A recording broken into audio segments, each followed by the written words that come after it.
மயிலாடுதுறை மாவட்டத்தில் 2 நாள் சுற்றுப்பயணம் மேற்கொண்டுள்ள தமிழக முதலமைச்சர் மு.க.ஸ்டாலின் மயிலாடுதுறையில் நடைப்பயணமாக ரோடு ஷோ நிகழ்ச்சியில் பங்கேற்றார்.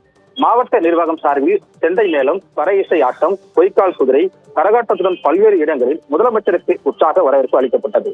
பூம்புகார் சாலை, பாலாஜி நகரில் இருந்து கால்டாக்ஸ், பட்டமங்கல தெரு, கண்ணார தெரு, கச்சேரி சாலை வழியாக 4 கிலோமீட்டர் தூரம் நடைபெற்ற நடைப்பயணத்தில் பொதுமக்களை சந்தித்து முதலமைச்சர் மனுக்களை பெற்றார்.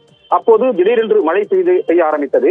இதில் முதலமைச்சர் கொட்டும் மழையின் பொருள்படுத்தாமல் ரோடு ஷோவில் தொடர்ந்து நடந்து பொதுமக்களை சந்தித்தார்.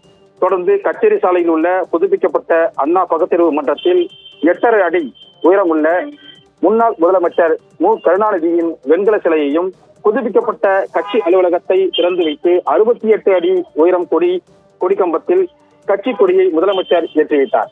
ரோடு ஷோ நிகழ்ச்சியில் இருபுறங்களிலும் அமைக்கப்பட்டுள்ள பேரிகாடு பகுதியிலிருந்து ஆயிரக்கணக்கான பொதுமக்கள் பங்கேற்று வரவேற்பு அளித்தனர்.